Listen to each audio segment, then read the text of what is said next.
আসসালামু আলাইকুম। ইউভাল নোয়া হারারি, এনার নাম হয়তো আপনারা শুনেছেন। উনি খুবই বিখ্যাত একজন মানুষ। তো ওনার একটা বই আছে, 21 lessons for the 21st century.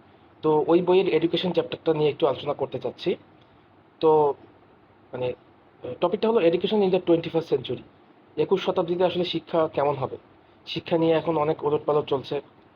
তো অ্যাকচুয়ালি চলেন ওই বইটা থেকে জেনে আসি যে আসলে শিক্ষা কোন দিকে যাচ্ছে। তো বইটা এডুকেশন চ্যাপ্টার শুরু হয়েছে এই কথাটা দিয়ে, change is the only constant.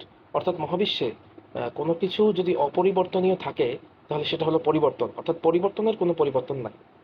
পৃথিবীতে এখন যেরকম আনপ্রেসিডেন্টেড রিভলিউশন হচ্ছে, যেরকম র্যাডিক্যাল আনসার্টেনটির মধ্যে দিয়ে আমরা যাচ্ছি, তো সেক্ষেত্রে আসলে আজকে বসে 2050 সালের শিক্ষা কেমন হবে এটা প্রেডিক্ট করা আসলেই কঠিন। কারণ দেখেন, আজকে যদি কোনো বাচ্চা জন্ম নেয় তাহলে এই বাচ্চাটা 2050 সালে তার বয়স 20 সামথিং হবে। সব কিছু ঠিকঠাক থাকলে এই বাচ্চাটা 2100 সালের দিকেও সে বেঁচে থাকতে পারে। অর্থাৎ অর্থাৎ 21 শতাব্দীর পরের শতাব্দী, অর্থাৎ 22nd সেঞ্চুরির অ্যাক্টিভ সিটিজেনও সে হয়ে যেতে পারে। তো তখন পৃথিবীতে আহ, এখন এখন যে হারে পরিবর্তন হচ্ছে, তো 2100 সালের দিকে, ধরেন 2050 সালে অতদূর না যাই, তাহলে পৃথিবীতে বিশাল একটা পরিবর্তন আসবে। তো এখন এই এত বড় পরিবর্তন মানিয়ে নিতে গেলে শিক্ষায় তো অনেক বড় পরিবর্তন আসবে। তো সেটা নিয়ে আমাদের আসলে কথা বলা দরকার।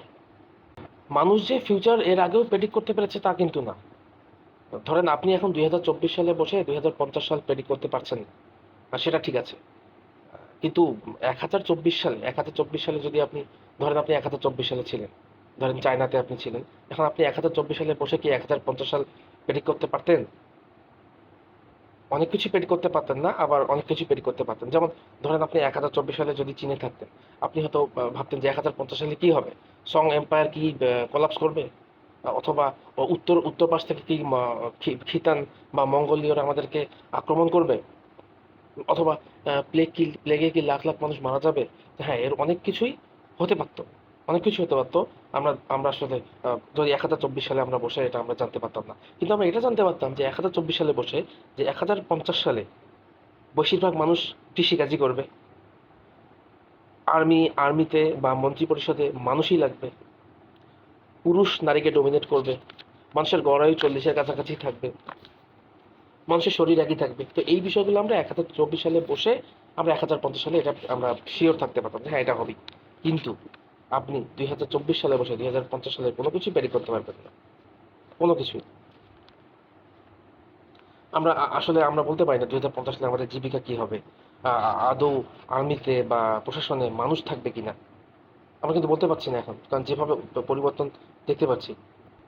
আমাদের জেন্ডার রিলেশনগুলো কেমন হবে, আহ, কেউ কেউ 2050 সালে আসলে মানুষের গড় আয়ু কত হবে। জেনেটিক ইঞ্জিনিয়ারিং যেভাবে উন্নত হচ্ছে, ব্রেইন কম্পিউটার ইন্টারফেসের কারণে আমাদের হিউম্যান বডির মধ্যে রিভলিউশনারি চেঞ্জ আসবে। তো আমরা এটা বলতে পারছি না। তো এখন আমরা শিক্ষায় চলে আসি। তো আমাদের ট্রেডিশনাল স্কুলিং এখনো কি করে, তারা তথ্য মুখস্থ করার দিকে জোর দেয়, যে তথ্য মুখস্থ করতে হবে, ইনফরমেশন আমাদেরকে মুখস্থ করতে হবে। তো হ্যাঁ, এটা ঠিক ছিল, এটা অনেক আগের জন্য ঠিক ছিল, কারণ অনেক আগে তথ্য অপর্যাপ্ত ছিল, সেক্ষেত্রে তথ্য মুখস্থ রাখাটা ঠিক আছে। আপনি যদি 1800 সালে বাংলাদেশের প্রত্যন্ত কোনো গ্রামে থাকতেন, আপনার আপনার কাছে কোনো রেডিও নাই, টেলিভিশন নাই, নিউজ পেপার নাই, লাইব্রেরি নাই, মডার্ন স্কুল নাই। তো তখন তখন আপনাকে বেসিক ফ্যাক্টগুলো মনে রাখা দরকার। তো বাচ্চাদেরকে তখন বেসিক ফ্যাক্টগুলো মনে রাখা প্রয়োজন ছিল বলে, ঠিক আছে, মুখস্থ ঠিক ছিল। কিন্তু 21 শতাব্দীতে এসে কি হবে দেখেন, 21 শতাব্দীর শেষে আপনার আপনার কাছে মানে ইনফরমেশনের ছড়াছড়ি। আপনি বাংলাদেশের কোনো প্রত্যন্ত কোনো গ্রামে থেকে আপনার হাতে যদি ইন্টারনেট কানেকশন থাকে, আপনি কয়েকটা জনম কাটিয়ে দিতে পারেন টেকটক দেখে, উইকিপিডিয়া দেখে। আপনি লিটারালি আপনি কয়েক জনম কাটিয়ে দিতে পারেন। তবে হ্যাঁ, কিছু ইনফরমেশন অতিরিক্ত হওয়ার কারণে কিছু সমস্যা আছে, যেমন ভুল তথ্য অনেক বেশি ছড়িয়ে পড়ছে, ফোকাস ধরে রাখা একটা সমস্যা। আচ্ছা, এখন এরকম একটা পৃথিবী যেখানে তথ্যের কোনো মানে অভাব নাই। আপনি ইউটিউবে ঢোকেন, গুগলে ঢোকেন, তথ্যের কোনো অভাব নাই। তো এইরকম একটা পৃথিবীতে একজন টিচার তার স্টুডেন্টকে সর্বশেষ যে জিনিসটা দিতে পারে সেটা হলো আরো তথ্য। অর্থাৎ তথ্য দেওয়াটা একজন টিচারের সবচেয়ে লাস্ট প্রায়োরিটি হওয়া উচিত। কারণ তথ্যের তো ছড়াছড়ি, তথ্যের কোনো অভাব নাই। আমাদের অনেক মানে টিচারদের এখন উচিত না যে অনেক বেশি তথ্য স্টুডেন্টদেরকে দেওয়া, কারণ তথ্য আছে। টিচারদের এখন যেটা করতে হবে সেটা হলো তাদেরকে, স্টুডেন্টদেরকে to make sense of information, মানে ইনফরমেশন থেকে তাদেরকে সেন্স মেক করতে হবে। ইনফরমেশনের তো কোনো অভাব নেই, ইনফরমেশন থেকে আমরা সেন্স মেক করতে পারছি কিনা এইটা একটা বিষয়। ইনফরমেশন আমার হাতে আছে, আমি ইন্টারনেটে একটা নিউজ দেখলাম, এখন আমি মানে if I can tell the difference between what is important and what is unimportant, আর আমি আমি কোনটা দরকার আর কোনটা দরকার না, এটার মধ্যে পার্থক্য করতে পারি কিনা। If I can combine many bits of information into a broad picture, মানে আমি এই সবগুলা খণ্ড খণ্ড তথ্য মিলে আমি একটা একদম সঠিক একটা ব্রড পিকচার বা হলিস্টিক পিকচার তৈরি করতে পারলাম কিনা, এটাই এখন আমাদের প্রায়োরিটি হওয়া উচিত। অর্থাৎ স্টুডেন্টরা, তাদের হাতে তথ্য আছে, এই তথ্য তথ্য দিয়ে তারা শিখবে, এই এই তথ্যগুলো নিয়ে তারা একটা একটা সেন্স মেক করবে। তো টিচারের হওয়া উচিত এই সেন্স মেক করতে পারছে কিনা এটা ঠিকঠাক মতো দেখা, অর্থাৎ অনেকটা লিবারেল এডুকেশন। তো এই এই অবশ্য ওয়েস্টে এই ওয়েস্টার্ন লিবারেল এডুকেশন অনেক শত শত শত শত বছর ধরে আছে, কিন্তু ওয়েস্টও এখনো পুরোপুরি চালু করতে পারেনি।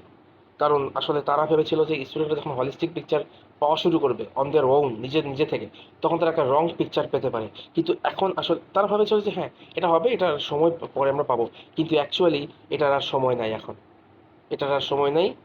কারণ আমরা আর্টিফিশিয়াল ইন্টেলিজেন্স যে হারে উন্নতি করছে, আসলে এটার আর কোনো সময় নাই। খুব দ্রুত আমাদেরকে এখন প্রোগ্রেসিভ এডুকেশন যেতে হবে।